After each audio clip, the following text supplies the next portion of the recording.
understanding where I come from, every day you wake up, every day you leave the house, you taking a chance on going to the federal penitentiary or getting killed.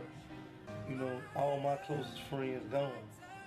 You know what I'm saying? They either doing a whole bunch of time or they out of here. You know what I'm saying? So, you know, it's common sense. Like, what I'm, it's common sense to me what I'm dealing with. And what I was going through. Plus, I ain't no dumb nigga. I know what comes with it.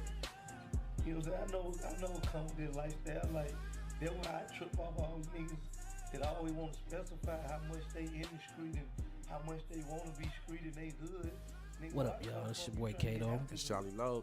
Man, got something I want to. Charlie, I want to take it straight to the streets on this one. You know what I'm saying? I don't even want to do no real introduction. I don't want to do none of that. I want to take it. I want to take it to the streets on this one. You know?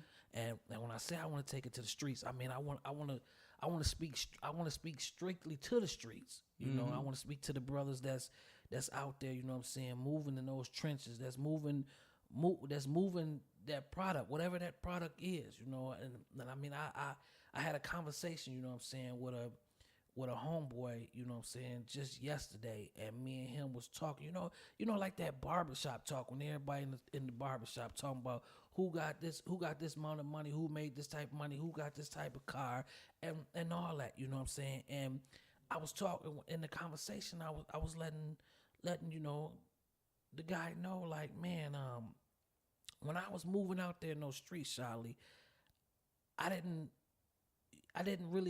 really tried to stay as low key as possible because I felt like too much attention was gonna send me somewhere I didn't want to be. So, you know, and when me and the homie was talking, he was like, you know, you carried yourself like that, but what is it that you would change if you could change anything about, you know, that time frame when you was in? And what would that be? I would have loved to change the fact that people knew that I was moving in them streets the way that I was moving.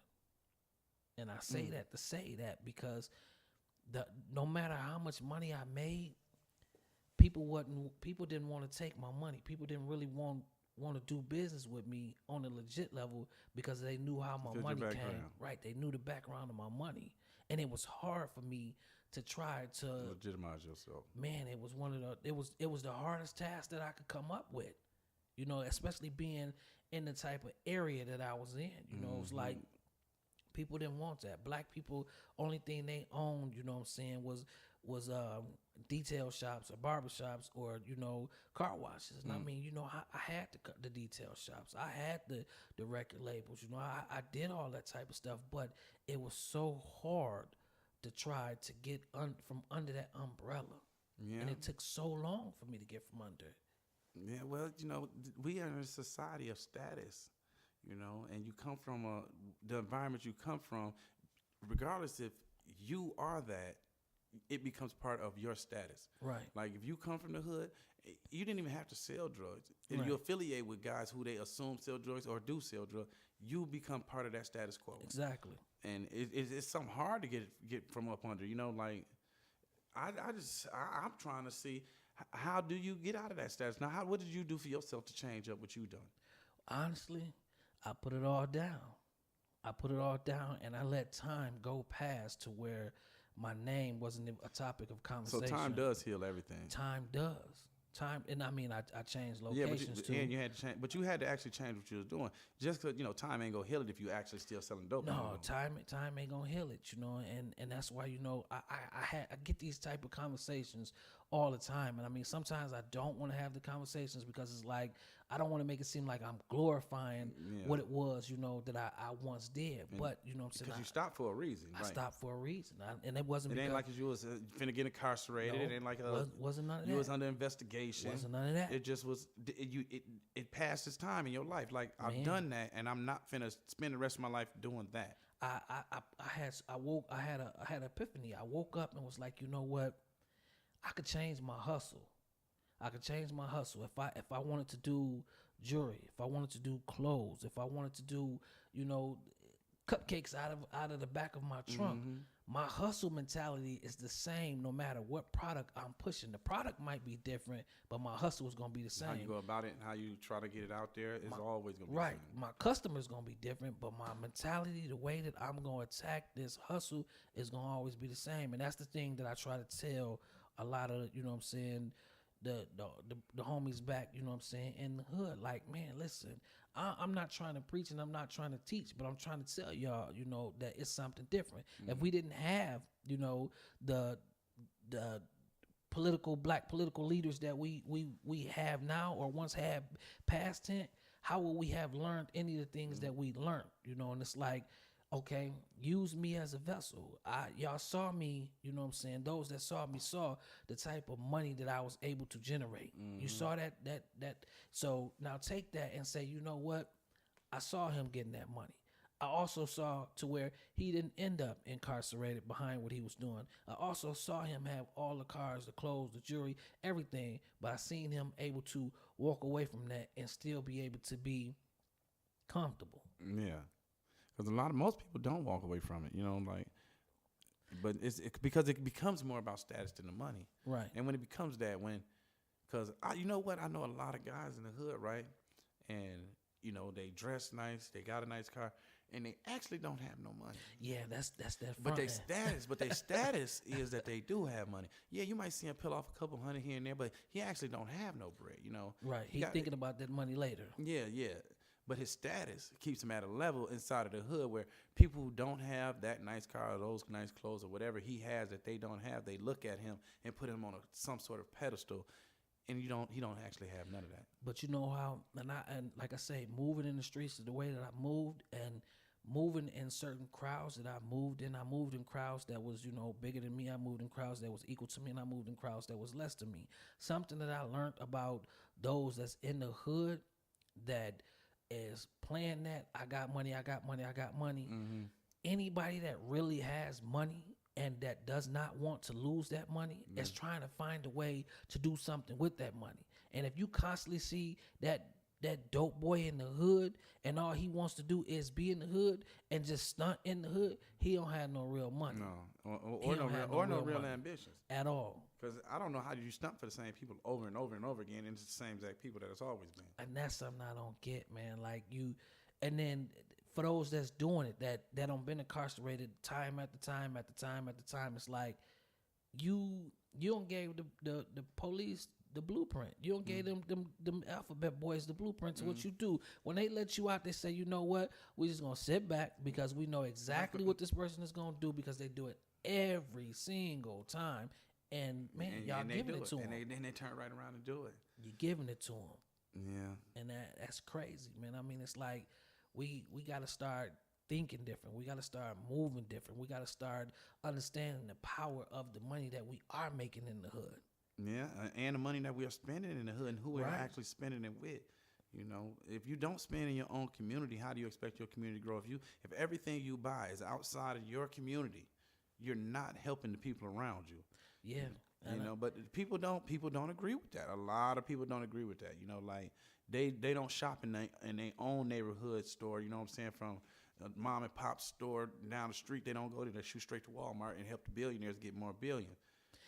And that's crazy because I was watching a news segment, man. And I mean, this is no diss to any other, you know what I'm saying, race out there. But I was watching a news show where they were speaking about the hair products, you know, the beauty shops and stuff like that, to where black people, we are the top spender in weave and hair products, period. And we own not even 3 to 4% of the stores in this. This not in your community. This is global. Yeah, we own less than 10%. We'll just say less than 10% global, and this is a $1 billion business.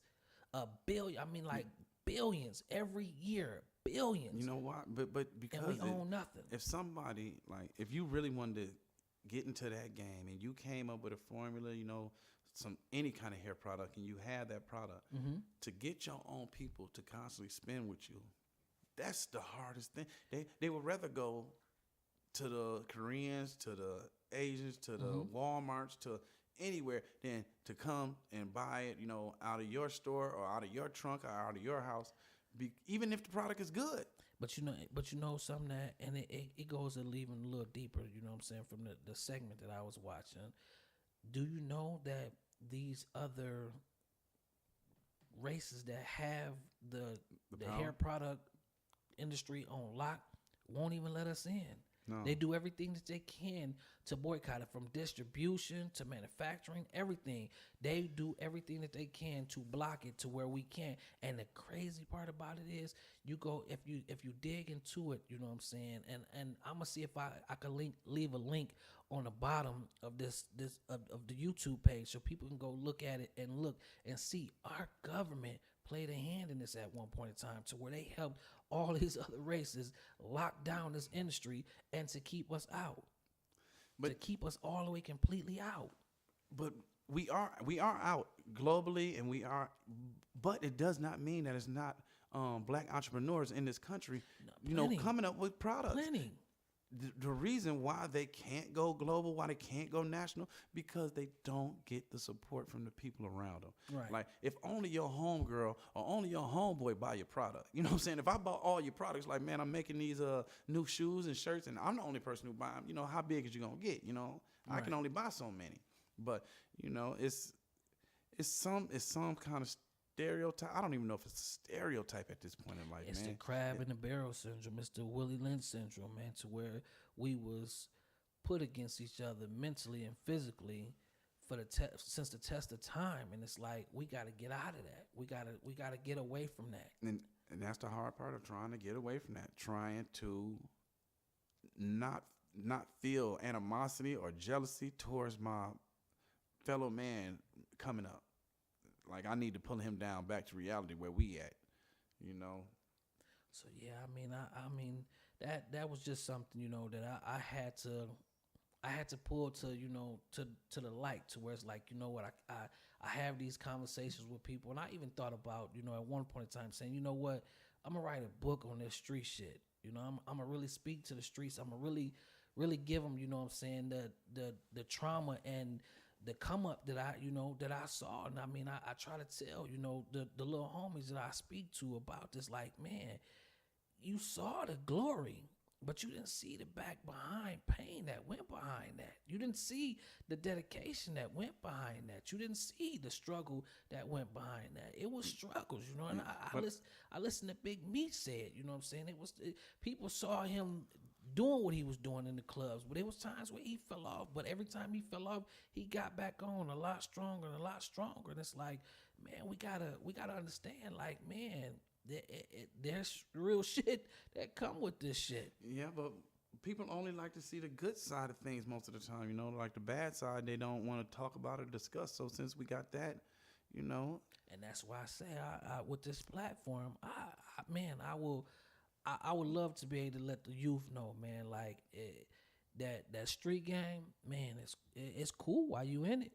It's cool while you in it, but understand, man, you better have that bond money, and you better have that lawyer money, because it's gonna come with that. Jail come with it. Yeah, beef come with it. It's part of it. Yeah, beef, all that. That's part of it. That's the street life. Everybody see, he riding good, he dressing good, he smelling good, he eating good, but it's a lot to get to that point. Like just like you say, it's not an easy step. And everybody always say this: selling drugs is so easy. It's really not that easy, because to be a salesman, it's something that a gift for the people that are really good at it. And some people are taught how to be salesmen. Everybody can't sell products. Everybody just can't do that. I can give you a sack, and you probably can't sell it to nobody. And you might know everybody who want it, but your approach and the way you go about it, don't nobody want to spend with you. And that's on any product, not just, illegal products, but that's on any product. That's why things fail, because people don't include the people that could help them get to where they're going. So let me ask you this question. This is a crazy question. It kind of tickles me a little bit myself, but how old is too old to still be out selling dope? How old is too old to be out out on the street trying to grind. I don't do people still sell dope outside? I don't even think they do no more. Not just when I say dope, I don't mean Oh, you just mean crack. I mean just period. You Just mean- out there trying to push that product like that. Period. When are you too old? I would say you're too old. Me personally, I'll say you're too old at 12. You should. You need to be in school. You need to be. It's not an age because if you're struggling and you want something, most people are gonna do whatever they have to do to get it. Understood. So since we know that part, I can't put a age limit. Say, oh man, you 50, man, you better not. That's too old for me. But if you're 50 and you hurting and you need some bread, you got to do whatever you got to do. By the time you 50, and your mentality is still, I'm gonna go get a bag and I'm gonna go to the street. I mean, by the time you 50, you done saw a lot, you done done a lot, and you should have learned a lot. Yeah, but that's what you see. Now you putting yourself into other people's shoes because some people have not left that area and have not got no experiences from nothing else. So all they know is what they. That's a self problem. You should, and by the time you 50, you should have moved around and got some knowledge of something else. Yep. That's an excuse to say, you know what, I've been in the hood all day. And that's all I know. I've been in the hood all day. I've been on my block all day. That ain't even your block. That ain't even your block. You know what I'm saying? Now, I put it like this. If you started hustling in your early teens, which, like a lot of young black men do, if you started hustling in your early teens, you know what I'm saying, such as myself, you know what I'm saying, the first time I snuck and hustled something, I was 13 years old. But by the time that I was 20 years old, I was on top of everything that I needed to be on top of. I had made it to the mecca of what, it was to be considered to be hustling.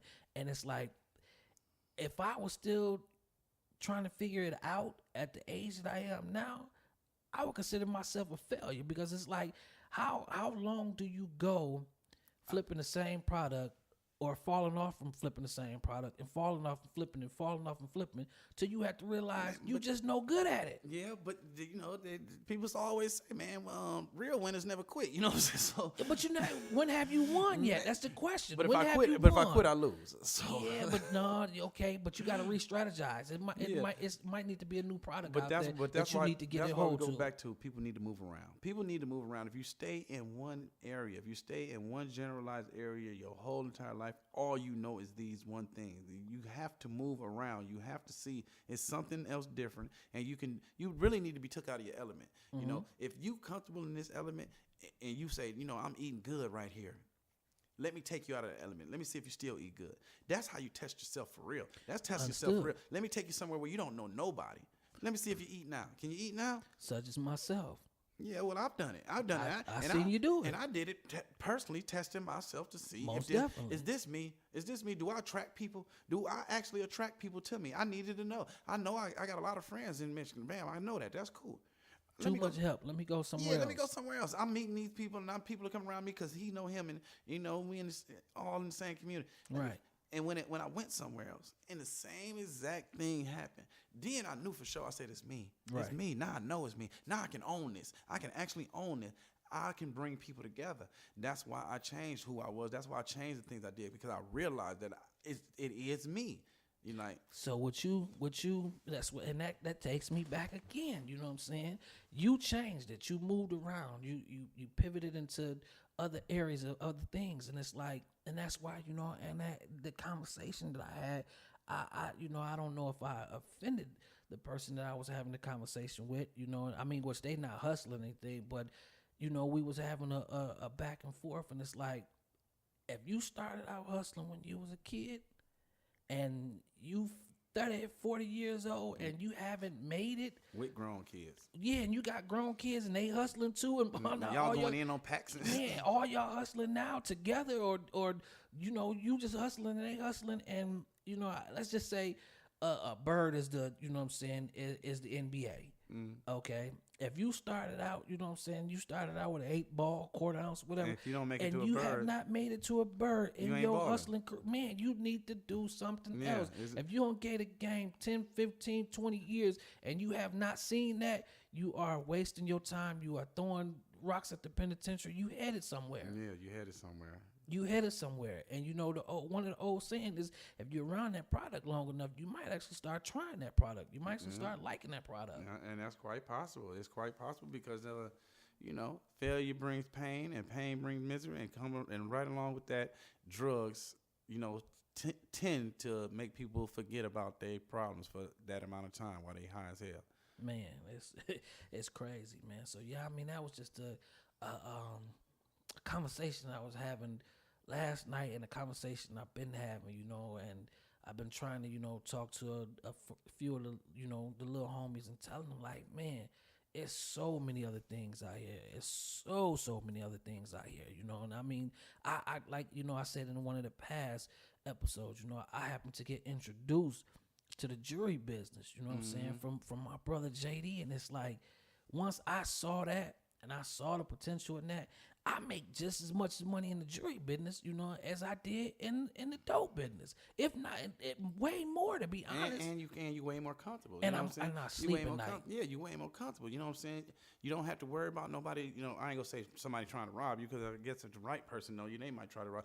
But when you affiliate with people, and you do got to sell product, you know what I'm saying? When you're in the streets, you do got to sell product, so people kind of know what you got. If I done came and bought, 2 or 3 zips from you in a day, I know you got some weight. Believe that. So it's easy for me to come in, be like, man, and then who you gonna go to? Can't go to nobody. Who you gonna go to if I come hit you for everything? Nobody. Streets, and now you got more trouble. Yeah, you got to go back to the streets, and that's why I say it's a cycle, man. It's a cycle that the black community is in, but that's why we got brothers like you. That's why we got other brothers like my brother Priest, who trying to show people, that it's other ways to get this done. It's other ways to do it, because selling dope just like I said, I'm not in the streets no more, so I don't know if they still if little young niggas out hustling. I don't know. I ain't buying nothing from them, and I ain't selling nothing to them, so I don't know if they out hustling. Do they sell on the corner?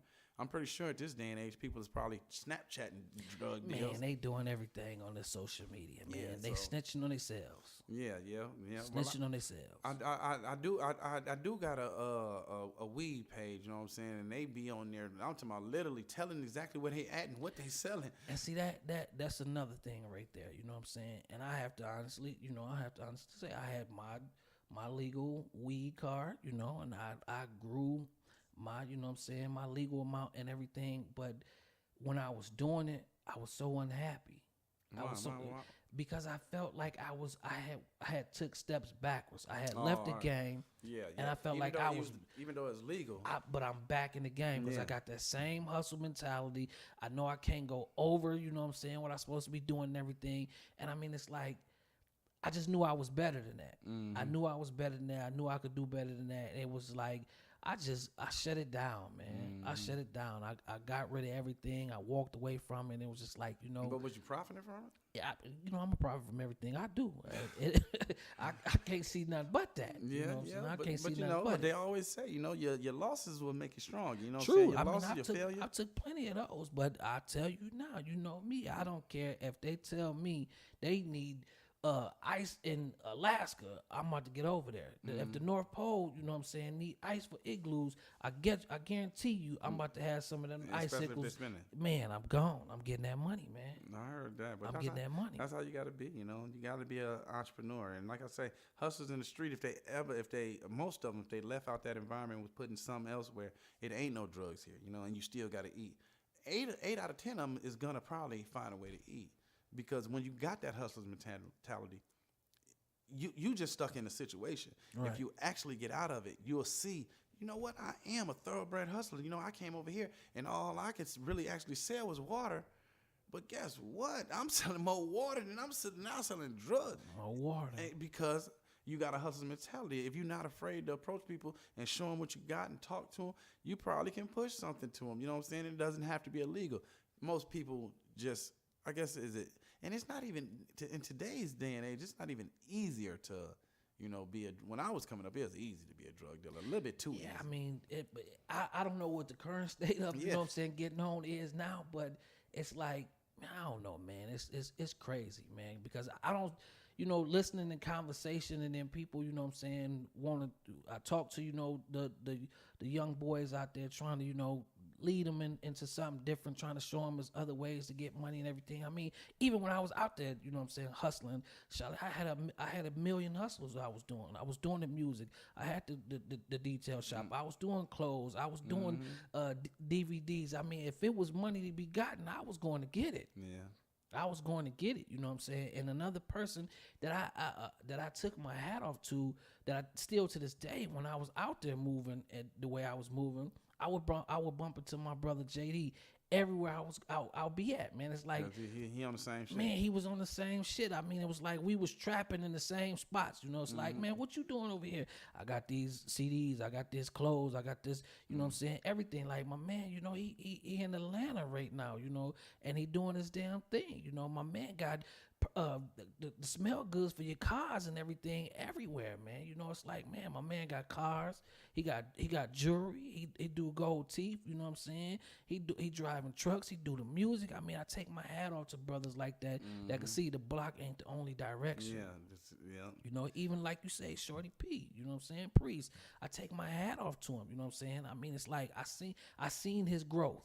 You know what I'm saying? I seen his growth. I seen him go, you know what I'm saying, from the streets to, you know, being from a knucklehead. Man, from being locked up, you know what I'm saying, to saying, you know what, I'm tired of that. I'm tired of that. I can get money in other ways. I know how to hustle and I can get that money. And I salute them brothers, man. I know, because that's where we headed. If we keep on showing them the same thing, showing the youth the same thing, the result is always going to be the same. Most definitely. You know, they keep on talking about how we the most incarcerated people in America, and we probably are, because nobody takes the time out to actually teach the youth it's a different way.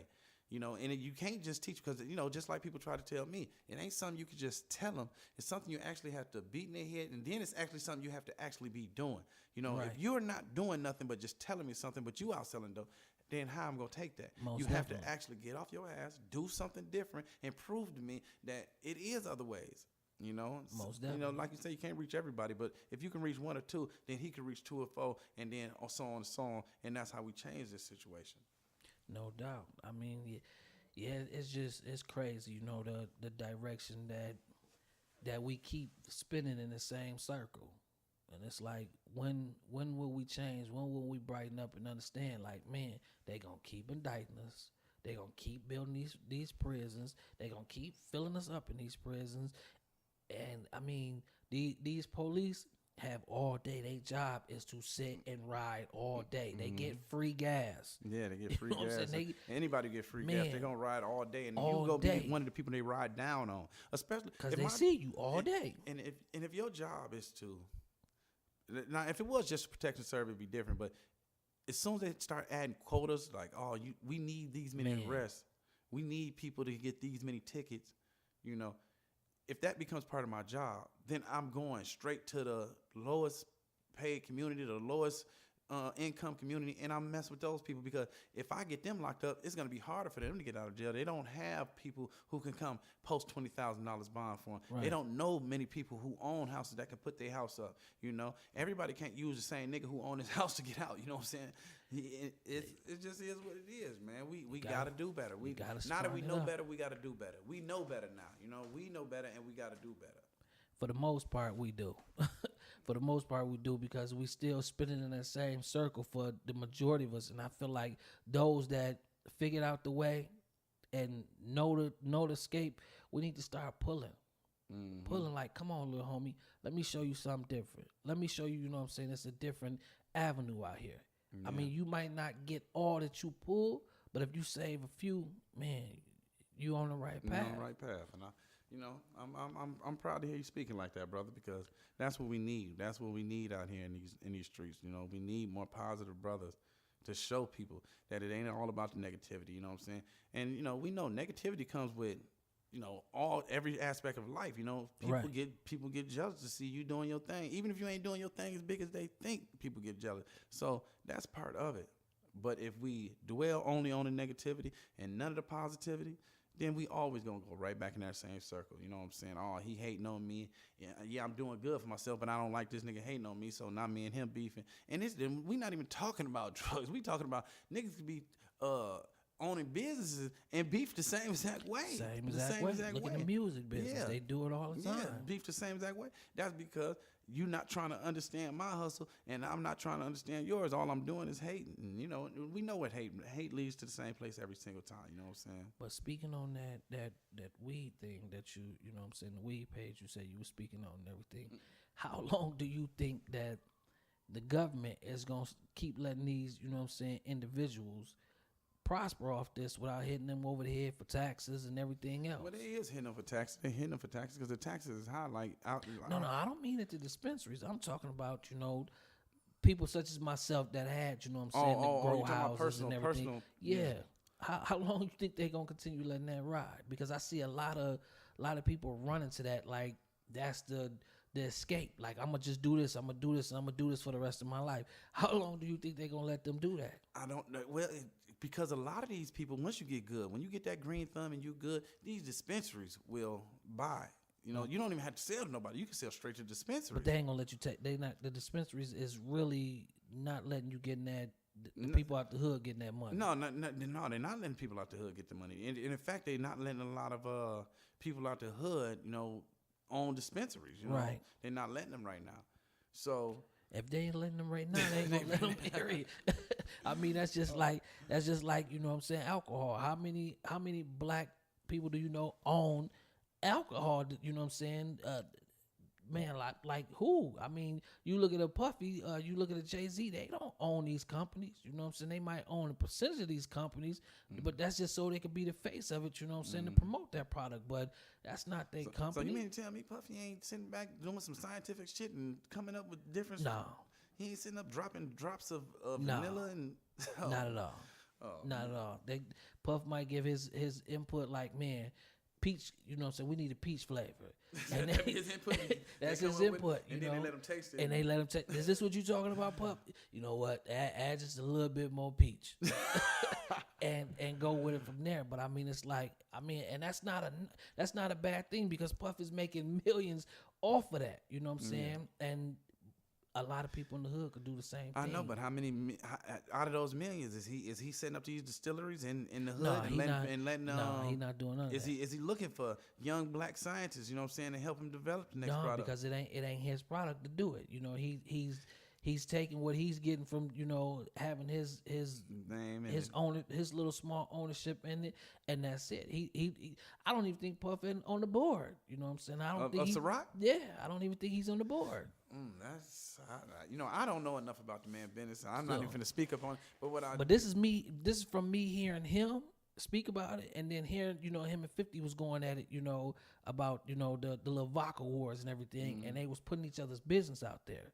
And, you know, 50 had a small stake in what was it called? Effing vodka, you know, and it was like 10 to 15%. That's all, you know, he had in it, which is not a bad thing, you know what I'm saying, because it's still millions. But when they go out here and pump it and promote it, it's like it's theirs and it's not theirs. But even for the brothers, you know what I'm saying, that get involved in that. And that's something, you know, that I was having a conversation with, you know what I'm saying, JD, and I was telling him, you know, if you look at everything that run as far as money wise, you want to get off into something, invest into something, or start making money, marketing dollars is the biggest money in the world. You look at Mark Zuckerberg, he is one of the top billionaires in the world in a small amount of time. Right, in a small amount of time. And that's because of Facebook, and he took that and did that because Facebook is free until you start wanting to have a business on it. And then you got to start paying for those marketing dollars.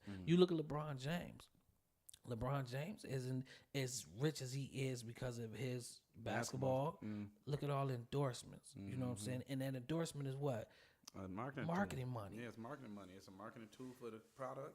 So, I mean, it's like, man, come on, man. You look where the money is. You know what I'm saying? They eat the people who say they going to protest Trump Towers and all that. Trump don't own Trump Towers. He leases his name out for millions of dollars a year for that because his name's supposed to come with elegance. You know, it's supposed to be so nice and so, you know, elegant at his properties. So, I mean, it's like, man, we have to start going where the money is and looking where the money is and understanding that we are the people of the streets. We are the voice of the streets, and we need to start getting that money for being those people and being those voices of the streets. You know what I'm saying? Well, People in the streets. I hear a lot of people saying that. Black people need to start spending their own money with their own kind. What I don't see is people actually doing it. So, I'm just a brother who's very conscious and paying attention to what's happening, because I spend my money with my black brothers at any chance I can, my black sisters. I try to support any business. Now, if your food nasty, don't mean I'm not coming back, but I'm going. Right. But I will, give you that chance. But you got to impress me. Not that you have to impress me more than anybody else, but I would like to. But I'm not going back to a white establishment, no establishment, if the food ain't good.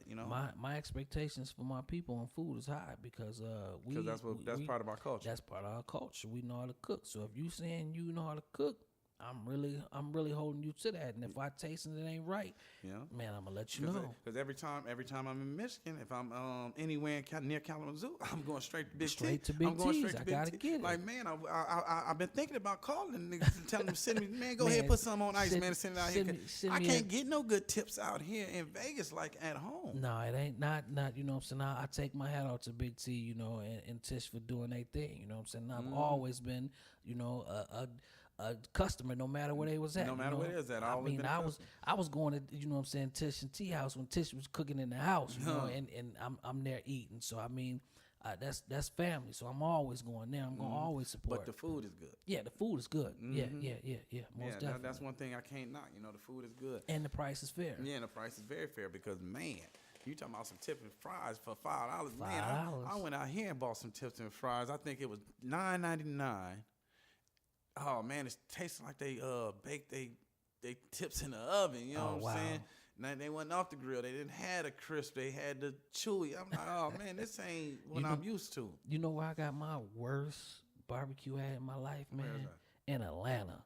Yeah, right. In Atlanta. That's crazy, man. And I'm there. What was wrong with it? Man, the guy was like, man, I got the best barbecue in the United States. My sauce is the best and everything. So I'm into it. He got me hooked. I'm like, okay, cool. Let me buy some. I bought some, man. The sauce was runny like water. And it just was it was a horrible burnt taste. I was like, nah, man, that just ain't right. Yeah. And I had to let him know. He was like, I got the best donut. I was like, no. No. Nope, I know a nigga from Colvin, Michigan. Man, he'll put some ribs on the grill. You probably cry. So yeah, no, I mean it wasn't up to par. That was the worst that I've ever had. Yeah. But yeah, I just I wanted to have that segment with you, and try to take it to the streets and reach out to the streets on that. You know what I'm saying? Like I say, I can't wait till we get to touching in the streets, get to talking to people personally. Take the camera out, take the microphone. Let's get out there. Man, we going real let's soon. Get out we there. We finna hit the streets, man. We finna come talk to the people because I got a lot to say. I got a lot of questions for a lot of people. I want to know how they feel about society. Like, am I the only person out here feeling about? I know how you feel. Right. Man, you talk all the time, just not on on radio. We talk all the time. We spend hours and we talk about stuff. We debate about stuff. We got a lot of ideas, so we bounce them off each other. I want to hear some of these other people's ideas. I want to hear some of these other people's thought process of how they got to where they at. Right. And you know what? To end the show on this, you know what I'm saying, since it's about the streets, you know what I'm saying, and for the streets, I want to give, you know what I'm saying, a little love out to the streets, you know what I'm saying. I want to give a shout out to, you know what I'm saying, Shorty P. I want to give a shout out to, you know what I'm saying, Big T and Tish. I want to give a shout out, you know what I'm saying, to Chini and T, you know what I'm saying? Keep putting the mixtapes together. Keep doing what you do, you know what I'm saying? Do your thing. I want to give a shout out to, you know what I'm saying, Spoony G, you know what I'm saying? Spoony G doing his thing. Him and Lannis, you know what I'm saying? Mo, how they doing their thing, you know what I'm saying? Y'all keep pumping that product. Yeah, I'm pushing it, you know. And like we say, man, once we hit this TV, y'all brothers can show enough slide us some of them shirts so we can go ahead and put that support once we start going to this video. You know what I'm saying? Do some of that sponsoring we was talking about. Most definitely. And I don't want to leave out. You know what I'm saying? My brother. You know what I'm saying? The Honorable C Note. You know what I'm saying? C Note. Gotta take my hat up to my brother. You know what I'm saying? Because man, the boy on another level. Man, You know what I'm saying? He's on another level. He's always been though. Yeah, When I yeah. first met Noten, he was he used to be at my crib, and I think at this time all he had was a beat machine. You know what I'm Right. saying? Before he even had the board. This Right. was before he even touched the board. Man, and he was coming up with mega hits back then. We Most talking definitely. about like Most 2002 or something like this. Yeah, I mean the boy, you know what I'm saying? The boy is a talent that's, man, that's just untouchable. It's untouchable, I've been in the lab with the boy, you know what I'm saying, countless times. I mean, shit, we got so many hours in there together. Man, Note, you might owe me a check. I mean, it's like, man, but him, JD, man, that's somebody, you know what I'm saying, that when I'm stuck with an idea, I'm gonna pick up the phone and I'm gonna call him and I'm gonna, bro, man, I need your opinion, you know what I'm saying? And it's the same way with him, you know what I'm saying? The same way with Note, we all conversate with each other, but I mean, it's like, man, I want to take my hat off to these brothers, you know what I'm saying? I want to take my hat off, you know what I'm saying, to Marcus, you know what I'm saying, at Next Level Barber, you know what I mean? I mean, like, man, I want to give it up to these brothers, you know? Man, me too. Really. I want to give it up to them. I'm proud of y'all. I'm proud of y'all black brothers doing what y'all supposed to do. You know what I'm saying? Being responsible and taking our community to a next level. Taking our help taking our community. I can't just say you putting it on your back by yourself, but you are putting it on your shoulder. You putting it on your hip. You trying to carry us to the next level by setting an example to people under you. Man, and on that one, much love. It's your boy Kato. Shally Low. You Trilogy. We out, baby.